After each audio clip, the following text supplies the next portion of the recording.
There's a thread that connects all of our readings today, language and its role in faith.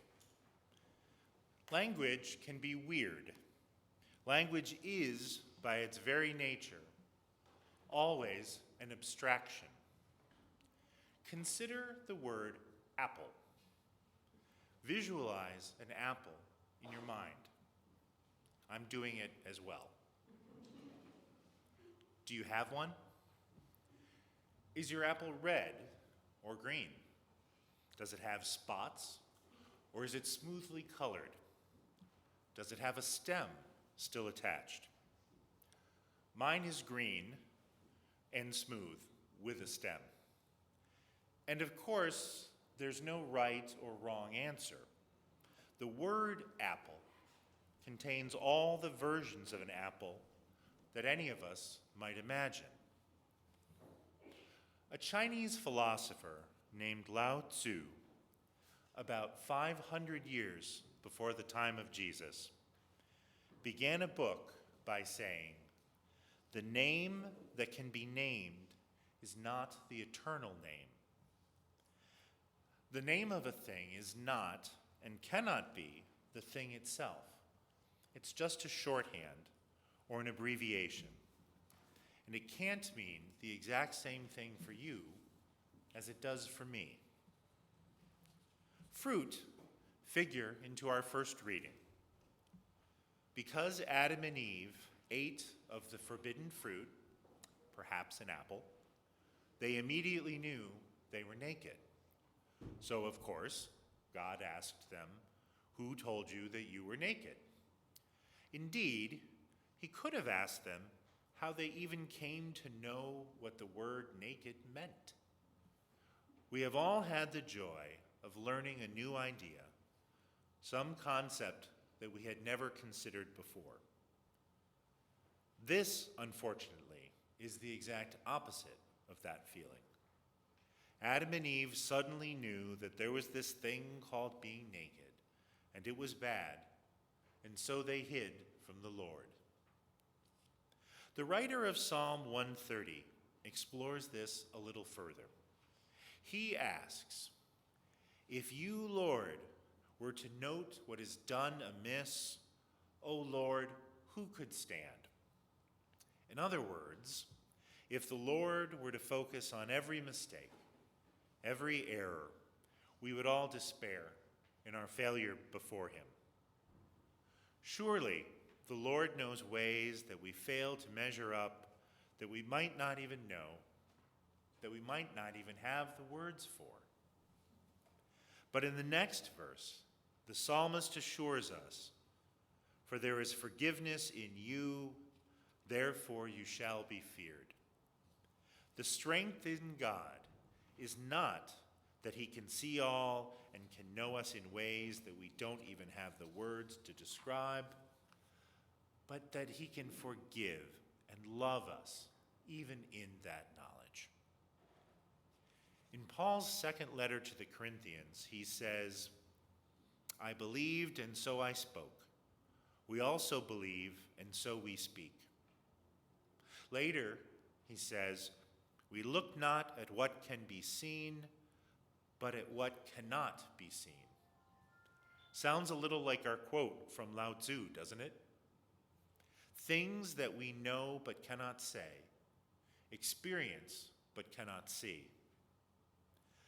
I find that it is often difficult to explain what happens and what I feel here in this room when we gather to worship the Lord.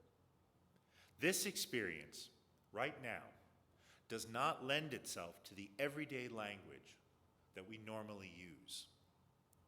Linguists tell us that English is made up of a core 1,000 words or so from German, given to us by the Saxon invaders of the 5th and 6th centuries. These words describe all the things that mattered to a 6th century English person. Then that core is surrounded by mostly French words that date from the Norman invasion of the 11th century for all the science and art and statecraft and professions that came in the following centuries. And exactly none of that equips us to explain the experience of praying together. Explaining that which we cannot see directly forms the core of a poem by T.S. Eliot called The Rock that I have quoted in a previous sermon, but directly relates here, so I'm going to quote it again. O light invisible, we worship thee. We thank thee for the light that we have kindled, the light of altar and of sanctuary, small lights of those who meditate at midnight, and lights directed through the colored panes of windows, and light reflected from the polished stone, the gilded carven wood, the colored fresco. Our gaze is submarine. Our eyes look upward and see the light that fractures through unquiet water. We see the light, but see not whence it comes. O light invisible, we glorify thee. We feel these things that do not map easily to our everyday language, and we struggle to explain what we feel. This is the challenge of language. Consider our gospel. Here, the language is mother and brothers, words we think we perhaps know well and are clearly defined. But no, Jesus offers another definition. And looking at those who sat around him, he said, "Here are my mother and my brothers. Whoever does the will of God is my brother and sister and mother." Another definition for these words. Understanding the abstraction of language is a bridge to understanding the challenge of receiving Christ's message. Christ's message is perfect, but is our understanding of that message perfect? It can't be, because we aren't. Consider again what Jesus said about family. A listener hearing that might decide that what Jesus meant is that if my mother and brothers turn away from the will of God, they are no longer my family. But he never says that. Jesus' love is additive. He's adding those that follow him to his family. We hear the gospel, and we know from our other readings and from our understanding of Christ that his love is additive and not subtractive. But the danger of misunderstanding is real.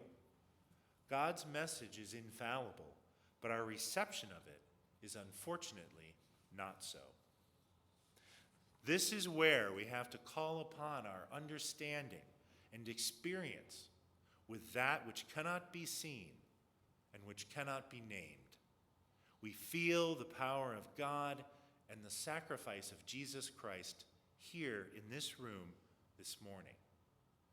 That power can guide us as we read the words in the Bible and as we hear the voices that carry down to us through the millennia. Partaking in faith together can provide a clarity and a wisdom that will help us discern God's will and separate it from our mistake-prone hearing or limited understanding. That which we cannot see and struggle to put together in words can nonetheless be an anchor to better and more correctly discern the will and message that God needs us to hear. That is part of the mystery and power of coming together to worship the Lord. Amen.